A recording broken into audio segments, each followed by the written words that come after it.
ಶಾಂತಿ. ಮಧುರಾತಿ ಮಧುರ ಶಿವ ಪರಮಾತ್ಮ ತಂದೆಯ ಮಧುರ ಮಹಾವಾಕ್ಯವನ್ನು ಕೇಳೋಣ. ಇಂದಿನ ಮುರಳಿಯ ದಿನಾಂಕವಾಗಿದೆ 15/9/2025. ಪ್ರಾತಃ ಮುರಳಿ ಬಾಪ್ತಾದ ಮಧುಬನ್. ಮಧುರ ಮಕ್ಕಳೇ, ತಂದೆಯು ನಿಮಗೆ ಕರ್ಮ ಅಕರ್ಮ ವಿಕರ್ಮದ ಗುಹ್ಯಗತಿಯನ್ನು ತಿಳಿಸಲು ಬಂದಿದ್ದಾರೆ. ಯಾವಾಗ ಆತ್ಮ ಮತ್ತು ಶರೀರವೆರಡೂ ಪವಿತ್ರವಾಗಿರುವುದೋ ಆಗ ಕರ್ಮವು ಅಕರ್ಮವಾಗುತ್ತದೆ, ಪತಿತರಾದಾಗ ವಿಕರ್ಮಗಳಾಗುತ್ತವೆ. ಇಂದಿನ ಪ್ರಶ್ನೆಯಾಗಿದೆ, ಆತ್ಮದಲ್ಲಿ ತುಕ್ಕು ಏರಲು ಕಾರಣವೇನು? ತುಕ್ಕು ಏರಿದೆ ಎಂಬುದಕ್ಕೆ ಚಿಹ್ನೆಗಳೇನು? ಉತ್ತರ: ತುಕ್ಕು ಏರಲು ಕಾರಣ ವಿಕಾರವಾಗಿದೆ. ಪತಿತರಾಗುವುದರಿಂದಲೇ ತುಕ್ಕು ಹಿಡಿಯುತ್ತದೆ. ಒಂದು ವೇಳೆ ಇಲ್ಲಿಯವರೆಗೆ ತುಕ್ಕು ಹಿಡಿದಿದೆ ಎಂದರೆ ಅಂಥವರಿಗೆ ಹಳೆಯ ಪ್ರಪಂಚದ ಆಕರ್ಷಣೆಯಾಗುತ್ತಿರುವುದು, ಬುದ್ಧಿಯು ವಿಕಾರದ ಕಡೆಯೇ ಹೋಗುತ್ತಿರುವುದು ನೆನಪಿನಲ್ಲಿರಲು ಆಗುವುದಿಲ್ಲ. ಓಂ ಶಾಂತಿ. ಮಕ್ಕಳು, ಇದರ ಅರ್ಥವನ್ನಂತೂ ತಿಳಿದುಕೊಂಡಿದ್ದೀರಿ. ಓಂ ಶಾಂತಿ ಎಂದು ಹೇಳಿದೊಡನೆಯೇ ಈ ನಿಶ್ಚಯವಾಗಿ ಬಿಡುತ್ತದೆ, ನಾವಾತ್ಮಗಳು ಇಲ್ಲಿನ ನಿವಾಸಿಗಳಲ್ಲ, ನಾವು ಶಾಂತಿಧಾಮದ ನಿವಾಸಿಗಳಾಗಿದ್ದೇವೆ. ನಮ್ಮ ಸ್ವಧರ್ಮವು ಶಾಂತಿಯಾಗಿದೆ. ಮನೆಯಲ್ಲಿರುತ್ತೇವೆ, ನಂತರ ಇಲ್ಲಿಗೆ ಬಂದು ಪಾತ್ರವನ್ನು ಅಭಿನಯಿಸುತ್ತೇವೆ, ಏಕೆಂದರೆ ಶರೀರದ ಜೊತೆ ಕರ್ಮ ಮಾಡಬೇಕಾಗುತ್ತದೆ. ಕರ್ಮವು ಒಂದು ಒಳ್ಳೆಯದು, ಇನ್ನೊಂದು ಕೆಟ್ಟದಾಗಿರುತ್ತದೆ. ರಾವಣ ರಾಜ್ಯದಲ್ಲಿ ಕೆಟ್ಟ ಕರ್ಮವೇ ಆಗುತ್ತದೆ. ರಾವಣ ರಾಜ್ಯದಲ್ಲಿ ಎಲ್ಲರ ಕರ್ಮಗಳು ವಿಕರ್ಮಗಳಾಗಿ ಬಿಟ್ಟಿವೆ. ವಿಕರ್ಮವಾಗದಂತಹ ಮನುಷ್ಯರು ಯಾರೊಬ್ಬರೂ ಇಲ್ಲ. ಸಾಧು, ಸನ್ಯಾಸಿ ಮೊದಲಾದವರಿಂದ ವಿಕರ್ಮಗಳಾಗುವುದಿಲ್ಲ, ಏಕೆಂದರೆ ಅವರು ಪವಿತ್ರರಾಗಿರುತ್ತಾರೆ. ಸನ್ಯಾಸ ಮಾಡಿದ್ದಾರೆಂದು ಮನುಷ್ಯರು ತಿಳಿದುಕೊಳ್ಳುತ್ತಾರೆ. ವಾಸ್ತವದಲ್ಲಿ ಯಾರಿಗೆ ಪವಿತ್ರರೆಂದು ಹೇಳಲಾಗುತ್ತದೆ ಎಂಬುದನ್ನು ತಿಳಿದುಕೊಂಡಿಲ್ಲ. ನಾವು ಪತಿತರೆಂದು ಹೇಳುತ್ತಾರೆ, ಪತಿತ ಪಾವನ ತಂದೆಯನ್ನು ಕರೆಯುತ್ತಾರೆ. ಎಲ್ಲಿಯವರೆಗೆ ಅವರು ಬರುವುದಿಲ್ಲವೋ ಅಲ್ಲಿಯವರೆಗೆ ಪ್ರಪಂಚವು ಪಾವನವಾಗಲು ಸಾಧ್ಯವಿಲ್ಲ. ಇಲ್ಲಿ ಇದು ಪತಿತ ಹಳೆಯ ಪ್ರಪಂಚವಾಗಿದೆ. ಆದ್ದರಿಂದ ಪಾವನ ಪ್ರಪಂಚವನ್ನು ನೆನಪು ಮಾಡುತ್ತಾರೆ. ಪಾವನ ಪ್ರಪಂಚದಲ್ಲಿ ಹೋದ ಮೇಲೆ ಪತಿತ ಪ್ರಪಂಚವನ್ನು ನೆನಪು ಮಾಡುವುದಿಲ್ಲ. ಆ ಪ್ರಪಂಚವೇ ಬೇರೆಯಾಗಿದೆ. ಪ್ರತಿಯೊಂದು ವಸ್ತು ಹೊಸದರಿಂದ ಹಳೆಯದಾಗುತ್ತದೆಯಲ್ಲವೇ? ಹೊಸ ಪ್ರಪಂಚದಲ್ಲಿ ಒಬ್ಬರು ಪತಿತರಿರಲು ಸಾಧ್ಯವಿಲ್ಲ. ಹೊಸ ಪ್ರಪಂಚದ ರಚಯಿತನು ಪರಮಪಿತ ಪರಮಾತ್ಮನಾಗಿದ್ದಾರೆ. ಅವರೇ ಪತಿತ ಪಾವನನಾಗಿದ್ದಾರೆ. ಅಂದ ಮೇಲೆ ಅವಶ್ಯವಾಗಿ ಅವರ ರಚನೆಯು ಪಾವನವಾಗಿರಬೇಕಲ್ಲವೇ? ಪತಿತರಿಂದ ಪಾವನ, ಪಾವನರಿಂದ ಪತಿತ. ಈ ಮಾತುಗಳು ಪ್ರಪಂಚದಲ್ಲಿ ಯಾರ ಬುದ್ಧಿಯಲ್ಲಿಯೂ ಕುಳಿತುಕೊಳ್ಳಲು ಸಾಧ್ಯವಿಲ್ಲ. ಕಲ್ಪ ಕಲ್ಪವು ತಂದೆಯೇ ಬಂದು ತಿಳಿಸುತ್ತಾರೆ. ನೀವು ಮಕ್ಕಳಲ್ಲಿಯೂ ಕೆಲವರು ನಿಶ್ಚಯ ಬುದ್ಧಿಯವರಾಗಿದ್ದು ಮತ್ತೆ ಸಂಶಯ ಬುದ್ಧಿಯವರಾಗಿ ಬಿಡುತ್ತಾರೆ. ಮಾಯೆಯು ಒಮ್ಮೆಲೆ ನುಂಗಿಬಿಡುತ್ತದೆ. ನೀವು ಮಹಾರಥಿಗಳಲ್ಲವೇ? ಮಹಾರಥಿಗಳನ್ನು ಭಾಷಣ ಮಾಡಲು ಕರೆಸುತ್ತಾರೆ. ನೀವು ಮಹಾರಾಜರಿಗೂ ಸಹ ತಿಳಿಸಬೇಕಾಗಿದೆ. ನೀವೇ ಮೊದಲು ಪಾವನ ಪೂಜ್ಯರಾಗಿದ್ದೀರಿ. ಈಗಂತೂ ಇದು ಪತಿತ ಪ್ರಪಂಚವಾಗಿದೆ. ಪಾವನ ಪ್ರಪಂಚದಲ್ಲಿ ಭಾರತವಾಸಿಗಳೇ ಇದ್ದೀರಿ. ನೀವು ಭಾರತವಾಸಿಗಳು ಆದಿ ಸನಾತನ ದೇವಿ ದೇವತಾ ಧರ್ಮದ ಡಬಲ್ ಕಿರೀಟಧಾರಿ ಸಂಪೂರ್ಣ ನಿರ್ವಿಕಾರಿಗಳಾಗಿದ್ದೀರಿ. ಮಹಾರಥಿಗಳು ಹೀಗೆ ತಿಳಿಸಬೇಕಲ್ಲವೇ? ನಶೆಯಿಂದ ತಿಳಿಸಬೇಕಾಗಿದೆ. ಭಗವಾನ್ ವಾಚ್: ಕಾಮಚಿತೆಯ ಮೇಲೆ ಕುಳಿತು ಕಪ್ಪಾಗಿ ಬಿಡುತ್ತೀರಿ, ಮತ್ತೆ ಜ್ಞಾನಚಿತೆಯ ಮೇಲೆ ಕುಳಿತುಕೊಳ್ಳುವುದರಿಂದ ಸುಂದರರಾಗುತ್ತೀರಿ. ಈಗ ಯಾರೆಲ್ಲರೂ ತಿಳಿಸುತ್ತೀರೋ ಅವರು ಕಾಮಚಿತೆಯ ಮೇಲೆ ಕುಳಿತುಕೊಳ್ಳಲು ಸಾಧ್ಯವಿಲ್ಲ. ಆದರೆ ಇಂಥವರು ಇದ್ದಾರೆ. ಅನ್ಯರಿಗೆ ತಿಳಿಸುತ್ತಾ ತಿಳಿಸುತ್ತಾ ಕಾಮಚಿತೆಯ ಮೇಲೆ ಕುಳಿತು ಬಿಡುತ್ತಾರೆ. ಇಂದು ತಿಳಿಸುತ್ತಿದ್ದವರು ನಾಳೆ ವಿಕಾರದಲ್ಲಿ ಬೀಳುತ್ತಾರೆ. ಮಾಯೆಯು ಬಹಳ ಪ್ರಬಲವಾಗಿದೆ. ಮಾತೇ ಕೇಳಬೇಡಿ. ಅನ್ಯರಿಗೆ ತಿಳಿಸುವವರು ತಾವೇ ಕಾಮಚಿತೆಯ ಮೇಲೆ ಕುಳಿತು ಬಿಡುತ್ತಾರೆ. ಇದೇನಾಯಿತೆಂದು ಮತ್ತೆ ಪಶ್ಚಾತ್ತಾಪ ಪಡುತ್ತಾರೆ. ಇದು ಮಲ್ಲಯುದ್ಧವಲ್ಲವೇ? ಸ್ತ್ರೀಯನ್ನು ನೋಡಿದೊಡನೆಯೇ ಆಕರ್ಷಿತರಾಗಿ ಮುಖ ಕಪ್ಪು ಪತಿತ ಮಾಡಿಕೊಳ್ಳುತ್ತಾರೆ. ಮಾಯೆಯು ಬಹಳ ಪ್ರಬಲವಾಗಿದೆ. ಪ್ರತಿಜ್ಞೆ ಮಾಡಿ ಮತ್ತೆ ಕೆಳಗೆ ಬೀಳುತ್ತಾರೆಂದರೆ 100ಕ್ಕೆ 100 ಪಟ್ಟು ಶಿಕ್ಷೆಯನ್ನು ಅನುಭವಿಸಬೇಕಾಗುತ್ತದೆ. ಅಂಥವರು ಶೂದ್ರರ ಸಮಾನ ಪತಿತರಾಗಿ ಬಿಟ್ಟರು. ಆದ್ದರಿಂದಲೇ ಗಾಯನವೂ ಇದೆ. ಅಮೃತವನ್ನು ಕುಡಿದು ಹೊರಗಡೆ ಹೋಗಿ ಮತ್ತೆ ಅನ್ಯರನ್ನು ಸತಾಯಿಸುತ್ತಿದ್ದರು. ಕೆಟ್ಟ ಕೆಲಸಗಳನ್ನು ಮಾಡುತ್ತಿದ್ದರೆಂದು 2 ಕೈಯಿಂದಲೇ ಚಪ್ಪಾಳೆಯಾಗುತ್ತದೆಯಲ್ಲವೇ? ಒಂದು ಕೈಯಿಂದ ಆಗುವುದಿಲ್ಲ ಅಂದಾಗ ಇಬ್ಬರೂ ಪತಿತರಾಗಿ ಬಿಡುತ್ತಾರೆ. ನಂತರ ಕೆಲವರು ಸತ್ಯ ಸಮಾಚಾರವನ್ನು ತಿಳಿಸುತ್ತಾರೆ, ಇನ್ನು ಕೆಲವರು ನಾಚಿಕೆಯಾಗಿ ಸಮಾಚಾರವನ್ನೇ ತಿಳಿಸುವುದಿಲ್ಲ, ಏಕೆಂದರೆ ಬ್ರಾಹ್ಮಣ ಕುಲದಲ್ಲಿ ನಮ್ಮ ಹೆಸರು ಹಾಳಾಗದಿರಲಿ ಎಂದು ಯೋಚಿಸುತ್ತಾರೆ. ಯುದ್ಧದಲ್ಲಿ ಯಾರಾದರೂ ಸೋತರೆ ಅಹಂಕಾರವಾಗಿ ಬಿಡುತ್ತದೆ. ಅರೆ, ಇಷ್ಟು ಶಕ್ತಿಶಾಲಿಯನ್ನು ಬೀಳಿಸಿ ಬಿಟ್ಟರೆಂದು ಹೇಳುತ್ತಾರೆ. ಇಂತಹ ಬಹಳಷ್ಟು ಅಪಘಾತಗಳಾಗುತ್ತವೆ. ಮಾಯೆಯು ಬಹಳ ದೊಡ್ಡ ಪೆಟ್ಟು ಕೊಡುತ್ತದೆ, ಬಹಳ ದೊಡ್ಡ ಗುರಿಯಲ್ಲವೇ? ಈಗ ನೀವು ಮಕ್ಕಳು ತಿಳಿಸುತ್ತೀರಿ, ಯಾರು ಸತೋಪ್ರಧಾನ ಸುಂದರರಾಗಿದ್ದರೂ ಅವರೇ ಕಾಮಚಿತೆಯ ಮೇಲೆ ಕುಳಿತುಕೊಂಡಿದ್ದರಿಂದ ತಮೋಪ್ರಧಾನ ಕಪ್ಪಾಗಿದ್ದಾರೆ. ರಾಮನನ್ನು ಕಪ್ಪಾಗಿ ತೋರಿಸುತ್ತಾರೆ, ಅನೇಕರ ಚಿತ್ರಗಳನ್ನು ಕಪ್ಪಾಗಿ ತೋರಿಸುತ್ತಾರೆ, ಆದರೆ ಮುಖ್ಯವಾದವರ ಮಾತನ್ನು ತಿಳಿಸಲಾಗುತ್ತದೆ. ಇಲ್ಲಿಯೂ ರಾಮಚಂದ್ರನ ಚಿತ್ರಗಳನ್ನು ಕಪ್ಪಾಗಿ ತೋರಿಸಿದ್ದಾರೆ. ಆದ್ದರಿಂದ ಅವರೊಂದಿಗೆ ಪ್ರಶ್ನೆ ಮಾಡಿ, ಏಕೆ ಕಪ್ಪಾಗಿ ಮಾಡಿದ್ದೀರಿ? ಅದಕ್ಕೆ ಅವರು, ಇದು ಈಶ್ವರನ ಲೀಲೆಯಾಗಿದೆ, ಇದು ನಡೆದು ಬಂದಿದೆ ಎಂದು ಹೇಳಿಬಿಡುತ್ತಾರೆ. ಏಕೆ ಆಗುತ್ತದೆ, ಏನಾಗುತ್ತದೆ ಎಂಬುದೇನನ್ನೂ ತಿಳಿದುಕೊಂಡಿಲ್ಲ. ಈಗ ತಂದೆಯು ನಿಮಗೆ ತಿಳಿಸುತ್ತಾರೆ, ಕಾಮಚಿತೆಯ ಮೇಲೆ ಕುಳಿತುಕೊಳ್ಳುವುದರಿಂದ ಪತಿತ ದುಃಖಿ ಕನಿಷ್ಠರಾಗಿ ಬಿಡುತ್ತೀರಿ. ಇದು ವಿಕಾರಿ ಪ್ರಪಂಚ, ಅದು ನಿರ್ವಿಕಾರಿ ಪ್ರಪಂಚವಾಗಿದೆ ಅಂದಾಗ ಈ ರೀತಿಯಾಗಿ ತಿಳಿಸಿಕೊಡಬೇಕು. ಇವರು ಸೂರ್ಯವಂಶೀಯರು, ಇವರು ಚಂದ್ರವಂಶೀಯರು, ಮತ್ತೆ ವೈಶ್ಯವಂಶೀಯರಾಗಲೇಬೇಕಾಗಿದೆ. ವಾಮ ಮಾರ್ಗದಲ್ಲಿ ಬರುವ ಕಾರಣ ಮತ್ತೆ ಅವರು ದೇವತೆಗಳೆಂದು ಕರೆಸಿಕೊಳ್ಳುವುದಿಲ್ಲ. ಜಗನ್ನಾಥನ ಮಂದಿರದಲ್ಲಿ ಮೇಲೆ ದೇವತಾ ಕುಲವನ್ನು ತೋರಿಸುತ್ತಾರೆ. ವೇಷಭೂಷಣಗಳು ದೇವತೆಗಳದಾಗಿದೆ, ಆದರೆ ಚಟುವಟಿಕೆಯನ್ನು ಬಹಳ ಕೊಳಕಾಗಿ ತೋರಿಸುತ್ತಾರೆ. ತಂದೆಯು ಯಾವ ಮಾತುಗಳ ಮೇಲೆ ಗಮನ ಸೆಳೆಯುತ್ತಾರೆಯೋ ಅದರ ಮೇಲೆ ಗಮನವಿಡಬೇಕು. ಮಂದಿರಗಳಲ್ಲಿ ಬಹಳಷ್ಟು ಸೇವೆಯಾಗುತ್ತದೆ. ಶ್ರೀನಾಥ ದ್ವಾರದಲ್ಲಿಯೂ ನೀವು ತಿಳಿಸಬಹುದು. ನೀವು ಪ್ರಶ್ನೆ ಮಾಡಿ, ಇವರನ್ನು ಏಕೆ ಕಪ್ಪಾಗಿ ಮಾಡಿದ್ದಾರೆ? ಇದನ್ನು ತಿಳಿಸುವುದು ಬಹಳ ಸುಲಭವಾಗಿದೆ. ಅದು ಸತ್ಯಯುಗ, ಇದು ಕಲಿಯುಗವಾಗಿದೆ. ತುಕ್ಕು ಹಿಡಿಯುತ್ತದೆಯಲ್ಲವೇ? ಈಗ ನಿಮ್ಮ ತುಕ್ಕು ಕಳೆಯುತ್ತಿದೆ. ಯಾರು ನೆನಪೇ ಮಾಡುವುದಿಲ್ಲವೋ ಅವರಲ್ಲಿ ತುಕ್ಕು ಕಳೆಯುವುದಿಲ್ಲ. ಬಹಳ ತುಕ್ಕು ಹಿಡಿದಿದ್ದರೆ ಅಂಥವರಿಗೆ ಹಳೆಯ ಪ್ರಪಂಚದ ಆಕರ್ಷಣೆಯಾಗುತ್ತಿರುತ್ತದೆ. ಎಲ್ಲದಕ್ಕಿಂತ ದೊಡ್ಡದಾದ ತುಕ್ಕು ವಿಕಾರಗಳಿಂದಲೇ ಹಿಡಿಯುತ್ತದೆ. ಅದರಿಂದಲೇ ಪತಿತರಾಗಿದ್ದೀರಿ ಅಂದಾಗ ತಮ್ಮ ಪರಿಶೀಲನೆ ಮಾಡಿಕೊಳ್ಳಿ. ನನ್ನ ಬುದ್ಧಿಯು ವಿಕಾರದ ಕಡೆ ಹೋಗುತ್ತಿಲ್ಲವೇ? ಅದರಲ್ಲಿ ಒಳ್ಳೊಳ್ಳೆಯ ಮಕ್ಕಳು ಸಹ ಅನುತ್ತೀರ್ಣರಾಗಿ ಬಿಡುತ್ತಾರೆ. ಈಗ ನೀವು ಮಕ್ಕಳಿಗೆ ಈ ತಿಳುವಳಿಕೆ ಸಿಕ್ಕಿದೆ. ಮುಖ್ಯ ಮಾತೆ ಪವಿತ್ರತೆಯದಾಗಿದೆ. ಆದಿಯಿಂದ ಹಿಡಿದು ಇದಕ್ಕಾಗಿಯೇ ಜಗಳಗಳು ನಡೆಯುತ್ತಾ ಬಂದಿದೆ.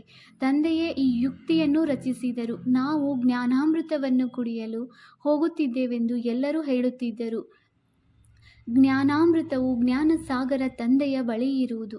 ಶಾಸ್ತ್ರಗಳನ್ನು ಓದುವುದರಿಂದ ಯಾರೂ ಪತಿತರಿಂದ ಪಾವನರಾಗಲು ಸಾಧ್ಯವಿಲ್ಲ. ಪಾವನರಾಗಿ ಮತ್ತೆ ಪಾವನ ಪ್ರಪಂಚದಲ್ಲಿ ಹೋಗಬೇಕಾಗಿದೆ. ಇಲ್ಲಿ ಪಾವನರಾಗಿ ಮತ್ತೆಲ್ಲಿಗೆ ಹೋಗುತ್ತೀರಿ? ಇಂಥವರು ಮೋಕ್ಷವನ್ನು ಪಡೆದರೆಂದು ಮನುಷ್ಯರು ತಿಳಿಯುತ್ತಾರೆ. ಆದರೆ ಒಂದು ವೇಳೆ ಮೋಕ್ಷವು ಪಡೆದರೆ ಮತ್ತೆ ಅವರಿಗೆ ಕ್ರಿಯಾಕರ್ಮಗಳನ್ನು ಮಾಡುವ ಅವಶ್ಯಕತೆ ಇಲ್ಲವೆಂದು ಅವರಿಗೇನು ಗೊತ್ತು? ಇಲ್ಲಿ ಆತ್ಮವು ಅಂಧಕಾರದಲ್ಲಿ ಅಲೆಯದಿರಲಿ, ಕಷ್ಟವಾಗಬಾರದೆಂದು ಶವದ ಪಕ್ಕದಲ್ಲಿ ಜ್ಯೋತಿಯನ್ನಿಡುತ್ತಾರೆ. ಆತ್ಮವು ಒಂದು ಶರೀರವನ್ನು ಬಿಟ್ಟು ಇನ್ನೊಂದನ್ನು ತೆಗೆದುಕೊಳ್ಳುತ್ತದೆ. 1 ಸೆಕೆಂಡಿನ ಮಾತಾಗಿದೆ. ಮತ್ತೆ ಅಂಧಕಾರವು ಎಲ್ಲಿಂದ ಬಂದಿತು? ಈ ಪದ್ಧತಿಯು ನಡೆದು ಬರುತ್ತದೆ. ನೀವು ಮಾಡುತ್ತಿದ್ದೀರಿ. ಈಗ ಏನನ್ನೂ ಮಾಡುವುದಿಲ್ಲ. ನೀವು ತಿಳಿದುಕೊಂಡಿದ್ದೀರಿ. ಶರೀರವಂತೂ ಮಣ್ಣು ಪಾಲಾಯಿತು. ಸತ್ಯಯುಗದಲ್ಲಿ ಇಂತಹ ರೀತಿ ಪದ್ಧತಿಗಳು ಇರುವುದಿಲ್ಲ. ಇತ್ತೀಚೆಗೆ ರಿದ್ಧಿ ಸಿದ್ಧಿಯ ಮಾತುಗಳಲ್ಲಿ ಏನೂ ಇಲ್ಲ. ತಿಳಿದುಕೊಳ್ಳಿ. ಯಾರಿಗಾದರೂ ರೆಕ್ಕೆಗಳು ಬಂದು ಬಿಡುತ್ತವೆ, ಹಾರತೊಡಗುತ್ತಾರೆಂದರೆ ಮತ್ತೇನು? ಅದರಿಂದ ಲಾಭವೇನೂ ಸಿಗುವುದಿಲ್ಲ. ತಂದೆಯು ತಿಳಿಸುತ್ತಾರೆ, ನನ್ನನ್ನು ನೆನಪು ಮಾಡಿದರೆ ವಿಕರ್ಮಗಳು ವಿನಾಶವಾಗುತ್ತವೆ. ಇದು ಯೋಗಾಗ್ನಿಯಾಗಿದೆ. ಇದರಿಂದ ಪತಿತರಿಂದ ಪಾವನರಾಗುತ್ತೀರಿ. ಜ್ಞಾನದಿಂದ ಧನವೂ ಸಿಗುತ್ತದೆ. ಯೋಗದಿಂದ ಪವಿತ್ರ ಆರೋಗ್ಯವಂತರಾಗುತ್ತೀರಿ. ಯೋಗಿಗಳ ಆಯಸ್ಸು ಯಾವಾಗಲೂ ದೀರ್ಘವಾಗಿರುತ್ತದೆ, ಭೋಗಿಗಳದು ಕಡಿಮೆ. ಕೃಷ್ಣನಿಗೆ ಯೋಗೇಶ್ವರನೆಂದು ಹೇಳುತ್ತಾರೆ. ಈಶ್ವರನ ನೆನಪಿನಿಂದಲೇ ಕೃಷ್ಣನಾಗಿದ್ದಾನೆ. ಕೃಷ್ಣನಿಗೆ ಸ್ವರ್ಗದಲ್ಲಿ ಯೋಗೇಶ್ವರನೆಂದು ಹೇಳುವುದಿಲ್ಲ, ರಾಜಕುಮಾರನಾಗಿದ್ದಾನೆ. ಹಿಂದಿನ ಜನ್ಮದಲ್ಲಿ ಇಂತಹ ಶ್ರೇಷ್ಠ ಕರ್ಮವನ್ನು ಮಾಡಿದರಿಂದಲೇ ಈ ರೀತಿಯಾಗಿದ್ದಾನೆ. ತಂದೆಯು ಕರ್ಮ ಅಕರ್ಮ ವಿಕರ್ಮದ ರಹಸ್ಯವನ್ನು ತಿಳಿಸಿದ್ದಾರೆ. ಅರ್ಧಕಲ್ಪ ರಾಮರಾಜ್ಯ, ಅರ್ಧಕಲ್ಪ ರಾವಣ ರಾಜ್ಯವಿರುವುದು. ವಿಕಾರದಲ್ಲಿ ಹೋಗುವುದು ಎಲ್ಲದಕ್ಕಿಂತ ದೊಡ್ಡ ಪಾಪವಾಗಿದೆ. ನೀವೆಲ್ಲರೂ ಸಹೋದರ ಸಹೋದರಿಯರಲ್ಲವೇ? ಆತ್ಮಗಳೆಲ್ಲರೂ ಪರಸ್ಪರ ಸಹೋದರರಾಗಿದ್ದೀರಿ. ಭಗವಂತನ ಸಂತಾನರಾಗಿ ಮತ್ತೆ ವಿಕಾರಿ ದೃಷ್ಟಿಯನ್ನು ಹೇಗಿಡುತ್ತೀರಿ? ನಾವು ಬಿಕೆಗಳು ವಿಕಾರದಲ್ಲಿ ಹೋಗಲು ಸಾಧ್ಯವಿಲ್ಲ. ಈ ಯುಕ್ತಿಯಿಂದಲೇ ಪವಿತ್ರರಾಗುತ್ತೀರಿ.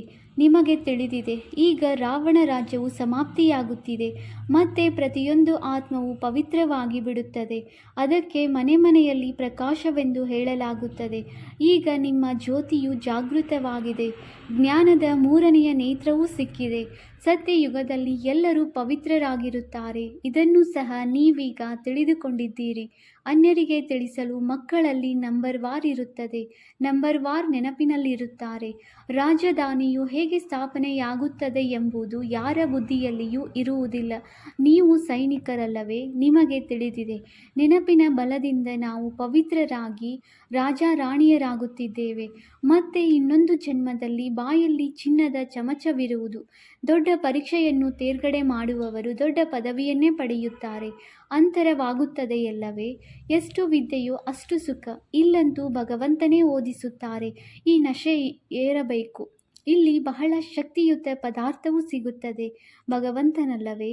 ಭಗವಾನ್ ಭಗವತಿಯರನ್ನಾಗಿ ಯಾರು ಮಾಡುತ್ತಾರೆ? ನೀವೀಗ ಪತಿತರಿಂದ ಪಾವನರಾಗುತ್ತೀರಿ. ಮತ್ತೆ ಜನ್ಮ ಜನ್ಮಾಂತರಕ್ಕಾಗಿ ಸುಖಿಯಾಗಿ ಬಿಡುತ್ತೀರಿ. ಶ್ರೇಷ್ಠ ಪದವಿಯನ್ನು ಪಡೆಯುತ್ತೀರಿ. ಓದುತ್ತಾ ಓದುತ್ತಾ ಮತ್ತೆ ಕೊಳಕಾಗಿ ಬಿಡುತ್ತಾರೆ. ದೇಹಾಭಿಮಾನದಲ್ಲಿ ಬರುವುದರಿಂದ ಜ್ಞಾನದ ನೇತ್ರವೇ ಮುಚ್ಚಿ ಹೋಗುತ್ತದೆ. ಮಾಯೆಯು ಬಹಳ ಶಕ್ತಿಶಾಲಿಯಾಗಿದೆ. ಸ್ವಯಂ ತಂದೆಯೇ ಹೇಳುತ್ತಾರೆ, ಇದು ಪರಿಶ್ರಮವಿದೆ. ನಾನು ಬ್ರಹ್ಮರವರಲ್ಲಿ ಬಂದು ಎಷ್ಟೊಂದು ಪರಿಶ್ರಮ ಪಡುತ್ತೇನೆ. ಆದರೆ ತಿಳಿದುಕೊಂಡರೂ ಸಹ ಮತ್ತೆ ಈ ರೀತಿಯಾಗಲು ಸಾಧ್ಯವೇ? ಶಿವ ತಂದೆಯು ಬಂದು ಓದಿಸುತ್ತಾರೆ ಎಂಬುದನ್ನು ನಾವು ನಂಬುವುದಿಲ್ಲ. ಇದು ಚಾಲಾಕಿಯಾಗಿದೆ ಎಂದು ಹೇಳಿಬಿಡುತ್ತಾರೆ. ರಾಜಧಾನಿಯಂತೂ ಸ್ಥಾಪನೆಯಾಗಿಯೇ ಆಗುವುದು ಹೇಳುತ್ತಾರಲ್ಲವೇ? ಸತ್ಯದ ದೋಣಿಯು ಅಲುಗಾಡುತ್ತದೆಯೇ ಹೊರತು ಮುಳುಗುವುದಿಲ್ಲ. ಎಷ್ಟೊಂದು ವಿಘ್ನಗಳು ಬರುತ್ತವೆ. ಒಳ್ಳೆಯದು. ಮಧುರಾತಿ ಮಧುರ ಅಗಲಿ ಹೋಗಿ ಮರಳು ಸಿಕ್ಕಿರುವ ಕಣ್ಮಣಿಗಳು ಶ್ಯಾಮನಿಂದ ಸುಂದರರಾಗುವಂತಹ ಆತ್ಮಗಳ ಪ್ರತಿ ಮಾತಾಪಿತ ಬಾಪ್ತಾದಾರವರ ಹೃದಯಪೂರ್ವಕ ನೆನಪು, ಪ್ರೀತಿ ಹಾಗೂ ಸುಪ್ರಭಾತ. ಆತ್ಮೀಯ ಮಕ್ಕಳಿಗೆ ಆತ್ಮೀಯ ತಂದೆಯ ನಮಸ್ತೆ. ನಾವು ಆತ್ಮೀಯ ಮಕ್ಕಳಿಂದ ಆತ್ಮೀಯ ತಂದೆಗೆ ಹೃದಯಪೂರ್ವಕ ನೆನಪು, ಪ್ರೀತಿ ಹಾಗೂ ನಮಸ್ತೆ ನಮಸ್ತೆ ನಮಸ್ತೆ. ಧಾರಣೆಗಾಗಿ ಮುಖ್ಯ ಸಾರ.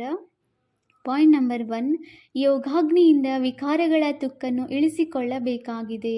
ತಮ್ಮ ಪರಿಶೀಲನೆ ಮಾಡಿಕೊಳ್ಳಿ. ನನ್ನ ಬುದ್ಧಿಯು ವಿಕಾರದ ಕಡೆ ಹೋಗುತ್ತಿಲ್ಲವೇ? ಪಾಯಿಂಟ್ ನಂಬರ್ 2, ನಿಶ್ಚಯ ಬುದ್ಧಿಯವರಾದ ಮೇಲೆ ಮತ್ತೆಂದೂ ಯಾವುದೇ ಮಾತಿನಲ್ಲಿ ಸಂಶಯದಲ್ಲಿ ಬರಬಾರದು. ವಿಕರ್ಮಗಳಿಂದ ಪಾರಾಗಲು ಯಾವುದೇ ಕರ್ಮವನ್ನು ತನ್ನ ಸ್ವಧರ್ಮದಲ್ಲಿ ಸ್ಥಿತರಾಗಿ ತಂದೆಯ ನೆನಪಿನಲ್ಲಿ ಮಾಡಬೇಕಾಗಿದೆ. ವರದಾನ: ಶ್ರೇಷ್ಠ ಪಾಲನೆಯ ವಿಧಿಯ ಮೂಲಕ ವೃದ್ಧಿ ಮಾಡುವಂತಹ ಸರ್ವರಿಂದ ಅಭಿನಂದನೆಗಳಿಗೆ ಪಾತ್ರ ಭವ. ಸಂಗಮ ಯುಗ ಅಭಿನಂದನೆಗಳಿಂದಲೇ ವೃದ್ಧಿಯನ್ನು ಹೊಂದುವ ಯುಗವಾಗಿದೆ. ತಂದೆಯ ಪರಿವಾರದ ಅಭಿನಂದನೆಗಳಿಂದಲೇ ತಾವು ಮಕ್ಕಳು ಪಾಲನೆ ಪಡೆಯುತ್ತಿರುವಿರಿ. ಅಭಿನಂದನೆಗಳಿಂದಲೇ ಕುಣಿಯುತ್ತಾ ಹಾಡುತ್ತಾ ಪಾಲನೆ ಪಡೆಯುತ್ತಾ ಹಾರುತ್ತಾ ಹೋಗುತ್ತಿರುವಿರಿ. ಈ ಪಾಲನೆಯೂ ಸಹ ವಿಚಿತ್ರವಾಗಿದೆ. ಆದ್ದರಿಂದ ನೀವು ಮಕ್ಕಳು ಸಹ ವಿಶಾಲ ಹೃದಯದಿಂದ ದಯೆಯ ಭಾವನೆಯಿಂದ ದಾತಾ ಆಗಿ ಪ್ರತಿಗಳಿಗೆ ಪರಸ್ಪರರನ್ನು ಬಹಳ ಒಳ್ಳೆಯದು ಎಂದು ಹೇಳುತ್ತಾ ಅಭಿನಂದನೆಗಳನ್ನು ಕೊಡುತ್ತಾ ಹೋಗಿ. ಇದೇ ಪಾಲನೆಯ ಶ್ರೇಷ್ಠ ವಿಧಿಯಾಗಿದೆ. ಈ ವೃದ್ಧಿಯಿಂದ ಸರ್ವರ ಪಾಲನೆ ಮಾಡುತ್ತಾ ಹೋಗಿ. ಆಗ ಅಭಿನಂದನೆಗಳಿಗೆ ಪಾತ್ರರಾಗಿ ಬಿಡುವಿರಿ. ಸ್ಲೋಗನ್: ತಮ್ಮ ಸರಳ ಸ್ವಭಾವ ಮಾಡಿಕೊಳ್ಳುವುದೇ ಇದೇ ಸಮಾಧಾನ ಸ್ವರೂಪರಾಗಲು ಸಹಜ ವಿಧಿಯಾಗಿದೆ. ಮಾತೇಶ್ವರಿಜಿ ಅವರ ಅಮೂಲ್ಯ ಮಹಾವಾಕ್ಯ. ಪುರುಷಾರ್ಥ ಮತ್ತು ಪ್ರಾರಬ್ಧದಿಂದ ಮಾಡಿರುವ ಅನಾದಿ ಡ್ರಾಮಾ. ಮಾತೇಶ್ವರಿಜಿ ಅಂದರೆ ಮಮ್ಮಾರವರು ಹೇಳ್ತಾ ಇದ್ದಾರೆ, ಪುರುಷಾರ್ಥ ಮತ್ತು ಪ್ರಾರಬ್ಧ ಎರಡೂ ವಸ್ತುಗಳಾಗಿವೆ. ಪುರುಷಾರ್ಥದಿಂದ ಪ್ರಾರಬ್ಧವಾಗುವುದು. ಇದು ಅನಾದಿ ಸೃಷ್ಟಿಯ ಚಕ್ರ ತಿರುಗುತ್ತಿರುತ್ತದೆ. ಯಾರು ಆದಿ ಸನಾತನ ಭಾರತವಾಸಿ ಪೂಜ್ಯರಿದ್ದರು ಅವರೇ ನಂತರ ಪೂಜಾರಿಗಳಾದರು. ಪುನಃ ಅದೇ ಪೂಜಾರಿಗಳು ಪುರುಷಾರ್ಥ ಮಾಡಿ ಪೂಜ್ಯರಾಗುತ್ತಾರೆ. ಇದು ಇಳಿಯುವುದು ಮತ್ತು ಏರುವುದು ಅನಾದಿ ಡ್ರಾಮಾದ ಆಟ ಮಾಡಲ್ಪಟ್ಟಿದೆ. ಜಿಜ್ಞಾಸು: ಮಾತೇಶ್ವರಿ, ನನ್ನಲ್ಲೂ ಒಂದು ಪ್ರಶ್ನೆ ಬರುತ್ತೆ. ಒಬ್ಬರು ಕೇಳ್ತಾರಂತೆ ಜಿಜ್ಞಾಸು ಅವರು ಯಾರಿಗೆ, ಮಮ್ಮಾರವರಿಗೆ. ಮಾತೇಶ್ವರಿ, ನನ್ನಲ್ಲೂ ಒಂದು ಪ್ರಶ್ನೆ ಬರುತ್ತೆ. ಯಾವಾಗ ಈ ಡ್ರಾಮಾ ಹೀಗೆ ಮಾಡಲ್ಪಟ್ಟಿದೆ, ಒಂದು ವೇಳೆ ಮೇಲೆ ಏರಬೇಕಾದರೆ ತಾನಾಗೇ ಏರುವೆ ಎಂದ ಮೇಲೆ ಪುರುಷಾರ್ಥ ಮಾಡುವುದರಿಂದ ಲಾಭವಾದರೂ ಏನು? ಅದಕ್ಕೆ ಮಮ್ಮರವ್ರು ಏನು ಉತ್ತರ ಹೇಳ್ತಾರೆ ಅಂತ ಕೇಳನ್ವಾ? ಯಾರು ಏರುತ್ತಾರೆ ನಂತರವಾದರೂ ಬೀಳುತ್ತಾರೆ, ಹಾಗಿದ್ದಲ್ಲಿ ಇಷ್ಟು ಪುರುಷಾರ್ಥವಾದರೂ ಏಕೆ ಮಾಡಬೇಕು? ಮಾತೇಶ್ವರಿ, ನೀವು ಹೇಳುವುದು ಈ ಡ್ರಾಮಾ ಅದೇ ರೀತಿ ಪುನರಾವರ್ತನೆಯಾಗುತ್ತದೆ ಎಂದ ಮೇಲೆ ಸರ್ವಶಕ್ತಿವಂತ ಪರಮಾತ್ಮ ಏನು ಸದಾ ಇಂತಹ ಆಟವನ್ನು ನೋಡಿ ಸ್ವಯಂ ಆಯಾಸಗೊಳ್ಳುವುದಿಲ್ಲವೇ? ಹೇಗೆ 4 ಋತುಗಳಲ್ಲಿ ಚಳಿ, ಬಿಸಿಲು ಇತ್ಯಾದಿಗಳ ವ್ಯತ್ಯಾಸವಿರುತ್ತದೆ ಅಂದ ಮೇಲೆ ಈ ಆಟದಲ್ಲಿ ವ್ಯತ್ಯಾಸವಾಗುವುದಿಲ್ಲವೇ? ಆವಾಗ ಮಾತೇಶ್ವರಿ ಅವರು ಹೇಳ್ತಾರೆ, ಅದೇ ಈ ಡ್ರಾಮಾದಲ್ಲಿರುವ ಸುಂದರತೆ.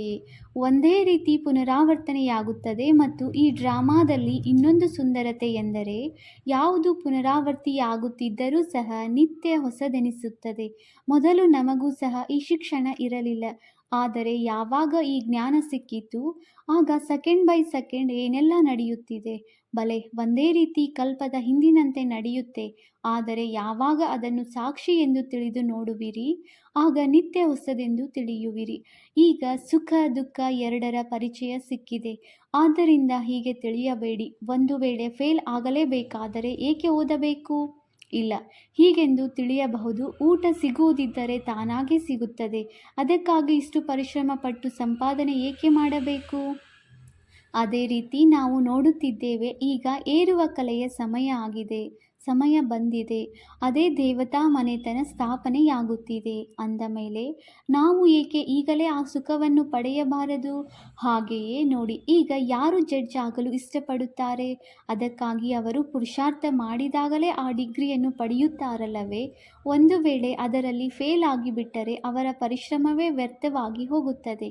ಆದರೆ ಈ ಅವಿನಾಶಿ ಜ್ಞಾನದಲ್ಲಿ ಮತ್ತೆ ಹೀಗಾಗುವುದಿಲ್ಲ. ಸ್ವಲ್ಪ ಕೂಡ ಈ ಅವಿನಾಶಿ ಜ್ಞಾನದ ವಿನಾಶವಾಗುವುದಿಲ್ಲ. ಇಷ್ಟು ಪುರುಷಾರ್ಥ ಮಾಡದೇ ಹೋದರೂ ಸಹ, ದೈವಿ ರಾಜ ಮನೆತನದಲ್ಲಿ ಬರದೇ ಹೋದರೂ ಸಹ, ಆದರೆ ಒಂದು ವೇಳೆ ಕಡಿಮೆ ಪುರುಷಾರ್ಥ ಮಾಡಿದರೂ ಸಹ ಆ ಸತ್ಯಯುಗಿ ದೈವಿ ಪ್ರಜೆಯಲ್ಲಿ ಬರಲು ಸಾಧ್ಯ. ಆದರೆ ಪುರುಷಾರ್ಥ ಮಾಡುವುದು ಅವಶ್ಯವಾಗಿದೆ. ಏಕೆಂದರೆ ಪುರುಷಾರ್ಥದಿಂದಲೇ ಪ್ರಾರಬ್ಧವಾಗುವುದು. ಬಲಿಹಾರಿ ಪುರುಷಾರ್ಥದ ಬಗ್ಗೆಯೇ ಗಾಯನವಿದೆ. ಈ ಈಶ್ವರೀಯ ಜ್ಞಾನ ಸರ್ವ ಮನುಷ್ಯಾತ್ಮರಿಗಾಗಿಯೇ ಇದೆ. ಮೊಟ್ಟ ಮೊದಲು ನೀವು ಒಂದು ಮುಖ್ಯ ವಿಷಯವನ್ನು ಬುದ್ಧಿಯಲ್ಲಿ ಅವಶ್ಯವಾಗಿ ಇಟ್ಟುಕೊಳ್ಳಬೇಕಿದೆ. ಯಾವಾಗ ಈ ಮನುಷ್ಯ ಸೃಷ್ಟಿ ವೃಕ್ಷದ ಬೀಜರೂಪ ಪರಮಾತ್ಮನಾಗಿದ್ದಾರೆ ಅಂದ ಮೇಲೆ ಆ ಪರಮಾತ್ಮನ ಮೂಲಕ ಯಾವ ಜ್ಞಾನ ಪ್ರಾಪ್ತಿಯಾಗುತ್ತಿದೆ ಅದು ಮನುಷ್ಯರಿಗಾಗಿ ಅವಶ್ಯಕವಾಗಿದೆ. ಎಲ್ಲ ಧರ್ಮದವರಿಗೂ ಈ ಜ್ಞಾನ ಪಡೆಯುವ ಅಧಿಕಾರವಿದೆ. ಬಲೆ ಪ್ರತಿಯೊಂದು ಧರ್ಮದ ಜ್ಞಾನ ತನ್ನದೇ ಆಗಿದೆ. ಪ್ರತಿಯೊಬ್ಬರ ಶಾಸ್ತ್ರ ತಮ್ಮದೇ ಆಗಿದೆ. ಪ್ರತಿಯೊಬ್ಬರ ಮತ ತಮ್ಮದಾಗಿದೆ. ಪ್ರತಿಯೊಬ್ಬರ ಸಂಸ್ಕಾರ ತಮ್ಮದೇ ಆಗಿದೆ. ಆದರೆ ಈ ಜ್ಞಾನ ಎಲ್ಲರಿಗಾಗಿಯೂ ಇದೆ. ಬಲೆ ಅವರು ಈ ಜ್ಞಾನವನ್ನು ತೆಗೆದುಕೊಳ್ಳದೆ ಹೋದರೂ ನಮ್ಮ ಮನೆತನದಲ್ಲಿ ಬರದೇ ಹೋಗಬಹುದು. ಆದರೆ ಎಲ್ಲರ ತಂದೆಯಾಗಿರುವ ಕಾರಣ ಅವರ ಜೊತೆ ಯೋಗ ಇಡುವುದರಿಂದ ಅವಶ್ಯವಾಗಿ ಪವಿತ್ರರಾಗುತ್ತಾರೆ. ಈ ಪವಿತ್ರತೆಯ ಕಾರಣ ತಮ್ಮದೇ ಸೆಕ್ಷನ್ನಲ್ಲಿ ಪದವಿಯನ್ನು ಅವಶ್ಯ ಪಡೆಯುತ್ತಾರೆ. ಏಕೆಂದರೆ ಯೋಗವನ್ನು ಎಲ್ಲ ಮನುಷ್ಯರೂ ಒಪ್ಪುತ್ತಾರೆ. ಬಹಳ ಮನುಷ್ಯರು ಈ ರೀತಿ ಹೇಳುತ್ತಾರೆ, ನಮಗೂ ಮುಕ್ತಿ ಬೇಕು. ಆದರೆ ಶಿಕ್ಷೆಗಳಿಂದ ಬಿಡಿಸಿಕೊಂಡು ಮುಕ್ತರಾಗುವ ಶಕ್ತಿಯೂ ಸಹ ಈ ಯೋಗದ ಮುಖಾಂತರ ದೊರಕಲು ಸಾಧ್ಯ. ಒಳ್ಳೆಯದು. ಓಂ ಶಾಂತಿ. ಅವ್ಯಕ್ತ ಸೂಚನೆ. ಈಗ ಲಗನ್ನಿನ ಪ್ರೀತಿಯ ಅಗ್ನಿಯನ್ನು ಪ್ರಜ್ವಲಿತಗೊಳಿಸಿ ಯೋಗವನ್ನು ಜ್ವಾಲಾರೂಪವನ್ನಾಗಿ ಮಾಡಿ. ತಾವು ಮಕ್ಕಳ ಹತ್ತಿರ ಪವಿತ್ರತೆಯ ಮಹಾನ್ ಶಕ್ತಿ ಇದೆ. ಈ ಶ್ರೇಷ್ಠ ಶಕ್ತಿಯೇ ಅಗ್ನಿಯ ಕಾರ್ಯ ಮಾಡುತ್ತದೆ. ಯಾವುದು ಸೆಕೆಂಡಿನಲ್ಲಿ ವಿಶ್ವದ ಕೊಳಕನ್ನು ಭಸ್ಮ ಮಾಡಬಹುದು. ಯಾವಾಗ ಆತ್ಮ ಪವಿತ್ರತೆಯ ಸಂಪೂರ್ಣ ಸ್ಥಿತಿಯಲ್ಲಿ ಸ್ಥಿತವಾಗುತ್ತದೆ ಆಗ ಆ ಸ್ಥಿತಿಯ ಶ್ರೇಷ್ಠ ಸಂಕಲ್ಪದಿಂದ ಲಗನ್ನಿನ ಅಗ್ನಿ ಪ್ರಜ್ವಲಿತವಾಗುತ್ತದೆ ಮತ್ತು ಕೊಳಕು ಭಸ್ಮವಾಗುತ್ತದೆ. ವಾಸ್ತವದಲ್ಲಿ ಇದೇ ಯೋಗದ ಜ್ವಾಲೆಯಾಗಿದೆ. ಈಗ ತಾವು ಮಕ್ಕಳು ತಮ್ಮ ಈ ಶ್ರೇಷ್ಠ ಶಕ್ತಿಯನ್ನು ಕಾರ್ಯದಲ್ಲಿ ತೊಡಗಿಸಿ. ಓಂ ಶಾಂತಿ.